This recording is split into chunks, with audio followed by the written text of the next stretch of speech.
नमस्कार, बहुत स्वागत है आपका न्यूज़ 18 के डिजिटल प्लेटफॉर्म पर। मैं हूं प्रशांत कटारे और बात ईरान इजराइल अमेरिका युद्ध की। खाड़ी में तनाव एक बार फिर बढ़ता नजर आ रहा है। अब सवाल पीस टॉक पर भी है। साथ ही बताएंगे आपको क्वाड बैठक में अमेरिकी विदेश मंत्री मार्को रूबियो ने ईरान के साथ डील पर क्या कहा और पाकिस्तान ने ट्रंप का कौन सा प्रस्ताव खारिज कर दिया। पूरी डिटेल आज की इस वीडियो में। दरअसल खाड़ी में चल रहे तनाव के हालात को देखते हुए ऐसा लग रहा है जैसे समझौता अब करीब नहीं है। डील की शर्तों को लेकर कतर में भी चर्चा हुई, लेकिन अब तक किसी एक नतीजे पर नहीं पहुंचा जा सका। इसी बीच ईरान ने अमेरिका के हमले पर कहा है कि उसने युद्ध विराम तोड़ा है, जबकि अमेरिका का आरोप है कि वो माइंस बिछाने जा रही नावों पर हमला कर रहा था।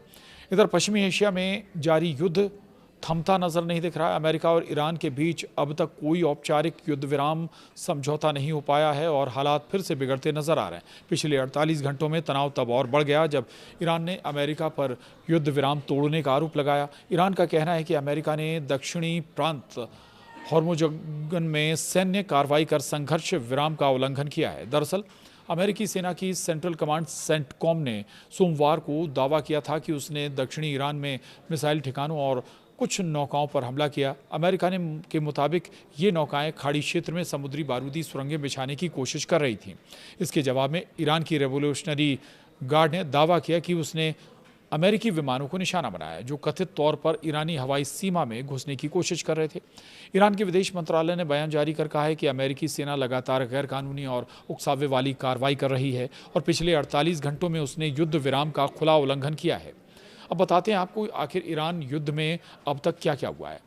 लेबनान का भी जिक्र कर लेते हैं। लेबनान में भी हालात बेहद तनावपूर्ण बने हुए हैं। मंगलवार को दक्षिणी लेबनान में इजरायली हमलों में 31 लोगों की मौत हो गई, जबकि 40 लोग घायल बताए जा रहे हैं। इजरायली सेना ने दक्षिण और पूर्वी लेबनान के कई इलाकों में हमले तेज कर दिए और लोगों को गांव खाली करने के आदेश बता दें आपको जारी किए गए हैं। आपको बता दें, तेहरान से मिली रिपोर्ट के मुताबिक ईरानी अधिकारी अमेरिका की कार्रवाई को खुलेआम युद्ध विराम का उल्लंघन बता रहे हैं। उनका कहना है कि अमेरिकी हमलों के बाद अब वॉशिंगटन पर भरोसा करना मुश्किल हो गया है, जिससे शांति वार्ता पर भी असर पड़ सकता है। इस बीच ईरान की सेना के एक वरिष्ठ प्रवक्ता ने चेतावनी दी है कि अगर अमेरिका और इजरायल ने फिर हमला किया तो ईरान पहले से कहीं ज़्यादा कड़ा और व्यापक जवाब देगा, जिसका असर क्षेत्र से बाहर भी देखने को मिल सकता है। वहीं ईरान के उपराष्ट्रपति मोहम्मद रजा आरिफ ने कहा है कि कई हफ्तों की पाबंदियों के बाद देश में इंटरनेट सेवाएं बहाल करने की दिशा में पहला कदम उठा लिया गया है। तो ईरान और अमेरिका के बीच तनाव एक बार फिर खतरनाक मोड़ पर पहुंचता दिख रहा है। पिछले 24 घंटे में 3 बड़े घटनाक्रम सामने आए, या कहें पिछले 48 घंटों का जिक्र करें तो 3 बड़े घटनाक्रम।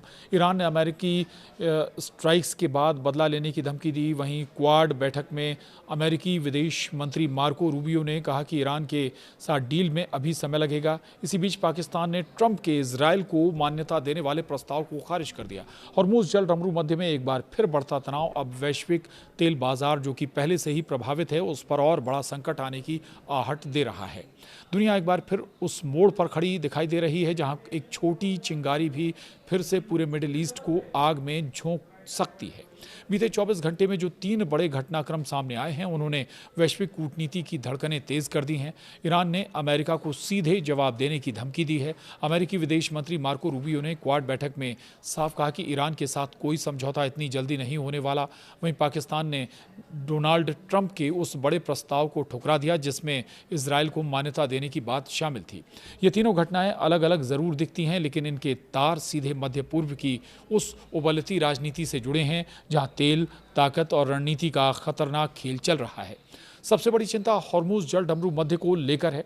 दुनिया के बड़े हिस्से का तेल इसी रास्ते से गुजरता है और पहले से ही युद्ध के दौरान ये काफ़ी प्रभावित रहा है, जिसका असर अब पूरी दुनिया में देखने को मिल रहा है। अगर यहाँ तनाव एक बार फिर बढ़ा तो सिर्फ मध्य पूर्व नहीं बल्कि पूरी दुनिया की अर्थव्यवस्था अब तक की खतरनाक स्थिति में पहुंच सकती है। बाजारों में पहले से ही बेचैनी दिखाई देने लगी है। विशेषज्ञ मान रहे हैं कि अगर आने वाले दिनों में बातचीत आगे नहीं बढ़ी तो हालात और ज़्यादा विस्फोटक हो सकते हैं। वहीं हाल के दिनों में अमेरिका ने ईरान के मिसाइल लॉन्च साइट्स और स्ट्रेट ऑफ हॉर्मुज़ के आसपास मौजूद कुछ नावों पर स्ट्राइक किए थे। अमेरिका ने इन्हें सेल्फ डिफेंस बताया, लेकिन ईरान ने इसे खुली आक्रामकता माना। इसके बाद इस्लामिक रेवोल्यूशनरी गार्ड कॉर्प्स यानी IRGC ने कड़ा बयान जारी कर बदला लेने की चेतावनी भी दी। इसी बीच क्वाड बैठक में मार्को रूबियो का बयान सामने आया कि ईरान के साथ समझौते में अभी समय लगेगा क्योंकि न्यूक्लियर प्रोग्राम और सैंक्शंस पर मतभेद बने हुए हैं। इससे ये साफ संकेत गया है कि फिलहाल तनाव जल्दी खत्म होने वाला नहीं। तीसरा बड़ा घटनाक्रम पाकिस्तान से जुड़ा है। ट्रंप प्रशासन चाहता है कि पाकिस्तान भी इजरायल को मान्यता देने की दिशा में आगे बढ़े, लेकिन इस्लामाबाद ने साफ इनकार कर दिया है। पाकिस्तान ने कहा है कि फिलिस्तीन मुद्दे का समाधान हुए बिना ऐसा संभव नहीं है। इन तीनों घटनाओं ने मिलकर ये संकेत दे दिया है कि मध्य पूर्व में शांति की राह अब और कठिन हो गई है। उधर मध्य पूर्व में हालात पिछले कुछ दिनों से लगातार बदल रहे हैं। युद्ध के बाद अमेरिका और ईरान के बीच बातचीत की खबरें ज़रूर सामने आ रही थीं, लेकिन ज़मीन पर तनाव कम होता नहीं दिखाई दे रहा। अमेरिकी सैन्य कार्रवाई और उसके जवाब में ईरान की धमकियों ने माहौल को और ज़्यादा गंभीर बना दिया है। तेल बाज़ारों में उतार चढ़ाव बढ़ गया है और वैश्विक निवेशक भी सतर्क नजर आ रहे हैं।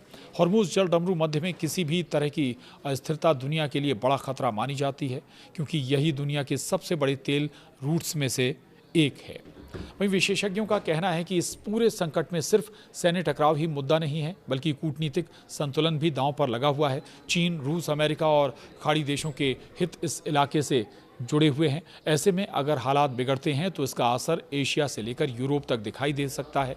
यही वजह है कि क्वाड बैठक में भी ऊर्जा सुरक्षा और हॉर्मुज़ को खुला रखने का मुद्दा अहम बन गया है। इधर अमेरिका ने हाल में ईरान के कुछ मिसाइल लॉन्च साइट्स और हॉर्मुज़ के आसपास मौजूद नावों पर हमला किया। यूएस सेंट्रल कमांड यानी सेटकॉम ने कहा कि ये कार्रवाई सेल्फ डिफेंस में की गई थी। अमेरिकी अधिकारियों का दावा है कि ईरानी बल अंतर्राष्ट्रीय शिपिंग रूट्स के लिए खतरा पैदा कर रहे थे और माइंस बिछाने जैसी गतिविधियों में शामिल थे। इन हमलों में कई IRGC नावों और मिसाइल साइट्स को नुकसान पहुंचाने का दावा भी किया गया। इसके जवाब में ईरान ने बेहद आक्रामक रुख अपनाया। IRGC ने चेतावनी दी कि अमेरिकी कार्रवाई का मुंहतोड़ जवाब दिया जाएगा। ईरान ने कहा कि हॉर्मुज़ जल डमरू मध्य पर उसका पूरा नियंत्रण है और बिना अनुमति कोई जहाज नहीं गुजर सकता।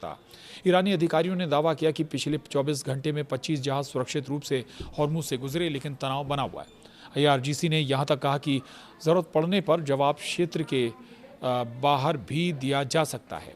और बड़ी बात यह है कि न्यूक्लियर डील पर एक बार बात फिर अटक गई है। दरअसल अमेरिका और ईरान के बीच समझौते की कोशिशें अब भी जारी हैं, लेकिन कई बड़े मुद्दों पर सहमति नहीं बन पा रही है।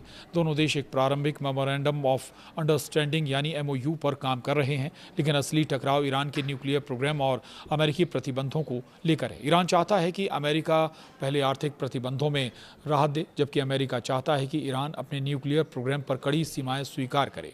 पूर्ण निरीक्षण और लंबी अवधि की निगरानी को लेकर भी विवाद बना हुआ है। वहीं अमेरिकी पक्ष ये भी चाहता है कि हॉर्मुज़ जल डमरू मध्य पूरी तरह खुला रहे और वहां किसी तरह की रोक टोक ना हो। यही कारण है कि बातचीत आगे बढ़ने के बावजूद भरोसे का संकट खत्म नहीं हो पा रहा। वहीं क्वाड में रूबियो का बयान क्यों अहम माना जा रहा है, ये भी आपको बताते हैं। दरअसल भारत की राजधानी दिल्ली में हुई क्वाड विदेश मंत्रियों की बैठक में अमेरिकी विदेश मंत्री मार्को रूबियो का बयान काफ़ी चर्चाओं में रहा। रूबियो ने साफ कहा कि इतनी जल्दी जंग खत्म नहीं होने जा रही और ईरान के साथ समझौते में अभी कुछ दिन और लग सकते हैं। उन्होंने माना कि न्यूक्लियर और सैंक्शंस मुद्दों पर मतभेद बने हुए हैं। रूबियो ने यह भी कहा कि अमेरिका किसी जल्दबाजी में खराब डील नहीं करेगा। उन्होंने क्वाड देशों को भरोसा दिलाया कि अमेरिका ऊर्जा सुरक्षा और समुद्री रास्तों की सुरक्षा के लिए सहयोग बढ़ाएगा। उनका ये बयान इसलिए भी अहम है क्योंकि इससे साफ संकेत मिल गया कि वॉशिंगटन अभी दबाव की रणनीति और कूटनीति दोनों को साथ लेकर चल रहा है। वहीं डोनाल्ड ट्रंप की कोशिश है कि अब्राहम एकॉर्ड्स का दायरा और बढ़ाया जाए। इसी रणनीति के तहत पाकिस्तान समेत कुछ मुस्लिम देशों से इजरायल को मान्यता देने की बात की गई, लेकिन पाकिस्तान ने इस प्रस्ताव को साफ तौर पर खारिज कर दिया। पाकिस्तान के रक्षा मंत्री ख्वाजा आसिफ ने कहा कि फिलिस्तीन मुद्दे का समाधान हुए बिना इजरायल को मान्यता देना संभव नहीं होगा। ये पाकिस्तान की तरफ से कहा गया है। और इन हालातों में तेल बाजार और वैश्विक अर्थव्यवस्था पर क्या असर है, ये भी समझिए। तो हॉर्मुज़ जल डमरू मध्य दुनिया की ऊर्जा सप्लाई का सबसे अहम रास्ता माना जाता है। दुनिया के लगभग 20% तेल की सप्लाई इसी रास्ते से गुजरती है। पहले से एक युद्ध के कारण ये प्रभावित हो चुका है और इसका असर अब दुनिया की अर्थव्यवस्था पर दिख रहा है। अगर यहाँ तनाव फिर से बढ़ता है या शिपिंग फिर से प्रभावित होती है तो तेल की कीमतों में जो पहले से उछाल आया है वो और ख़तरनाक हो सकता है। विशेषज्ञ मान रहे हैं कि फिलहाल बाजार स्थिति पर नज़र रखे हुए हैं, लेकिन अगर ईरान और अमेरिका के बीच कोई सीधा सैन्य टकराव फिर से हुआ तो वैश्विक सप्लाई चेन एक बार फिर प्रभावित हो सकती है और इसका फिर से विश्व पर बड़ा असर हो सकता है। भारत जैसे देशों पर भी बहुत बड़ा असर हो सकता है जो बड़े तेल आयातक देश है। और मिडिल ईस्ट से जुड़ी तमाम अपडेट के लिए आप बने रहिए न्यूज़ 18 के डिजिटल प्लेटफॉर्म के साथ। नमस्कार।